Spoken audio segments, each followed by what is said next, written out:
항상 사랑하고 존경하는 시청자 여러분 안녕하십니까? 시사 깡통입니다. 지난 총선에서 가장 뜨거운 감자였던 이슈를 들자면 누가 뭐래도 연동형 비례대표제를 들 수 있을 것입니다. 이 때문에 거대 야당은 각각 미래한국당과 더불어 시민당이라는 비례대표 전용 위성정당을 만들어 선거를 치르는 총국이 있었습니다.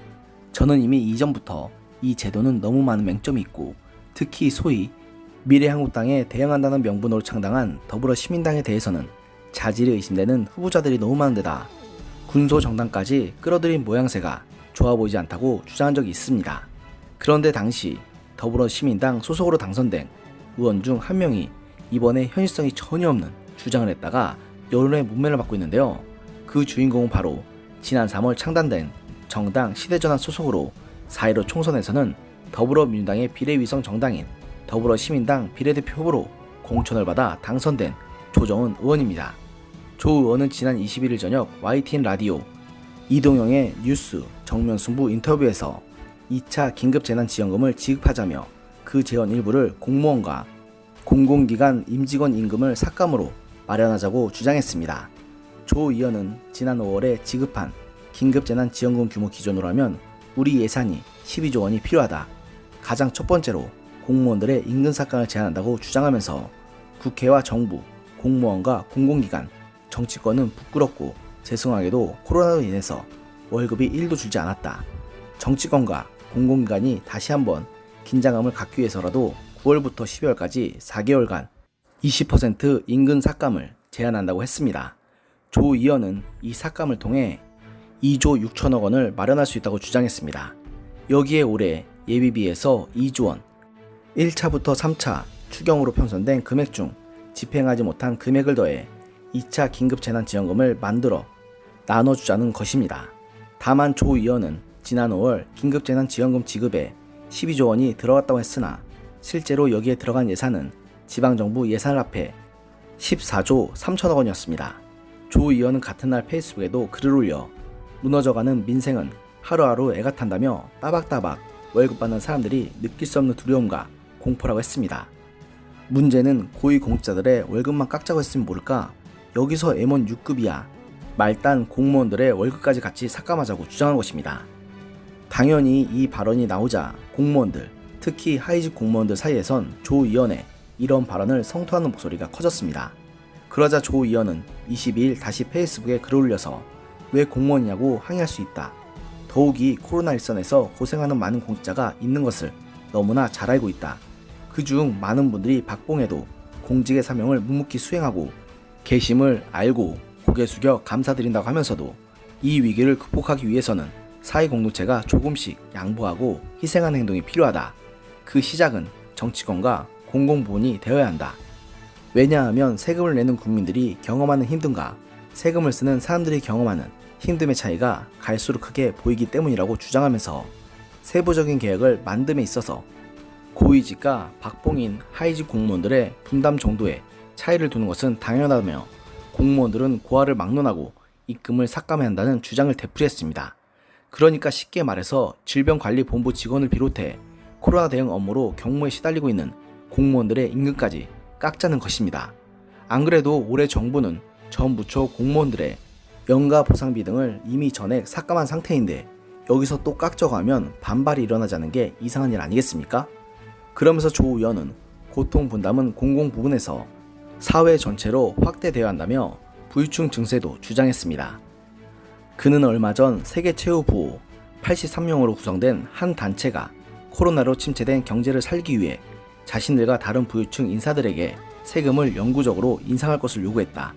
대한민국에서도 이와 같은 뉴스들이 속히 나오기를 기대하고 요청한다고 주장했고 일각에서 그렇다면 국회의원 세비도 삭감해야 한다는 지적이 제기된 것에 대해 이 말을 한 저부터 당연히 고통 분담을 실천해야 하고 그렇게 할 것이라고 했습니다. 하지만 이미 싸늘해진 여론을 돌리기에는 힘든 것 같습니다.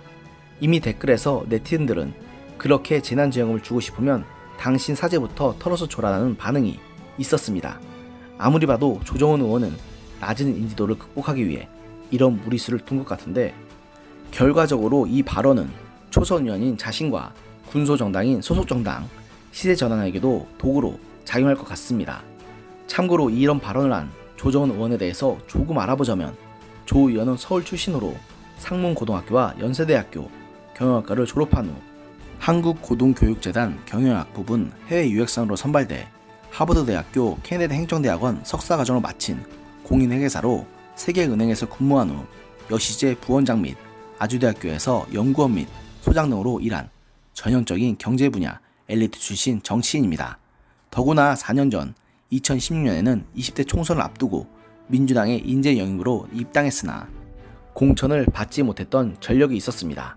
그러고서 4년 뒤 현 소속 정당인 시대전환을 창당하고서는 민주당의 비례위성 정당인 더불어시민당에 합류하여 공천심사 결과 비례대표 6번에 공천되어 당선된 후 더불어시민당에서 제명되면서 원소속 정당인 시대전환으로 복당해 현재 이르고 있습니다.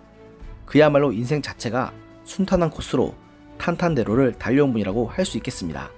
아무래도 조 의원께서는 이렇게 탄탄대로인 인생을 살아오다 보니 서민들이 정말로 어떻게 사는지를 공감하시지 못하는 것 같습니다.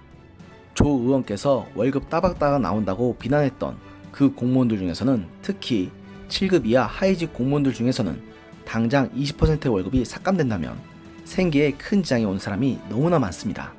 그런 분들의 입장을 조 의원께서는 헤아려 보셨습니까? 공무원들은 국민들이 아닙니까? 특히 코로나 바이러스 방역으로 인해서 주말과 휴일조차 반납한 채 출근해 일하는 공무원들의 월급까지 일괄적으로 깎겠다는 발언은 아무리 생각해도 현실을 무시한 발언이라밖에는 볼 수가 없습니다.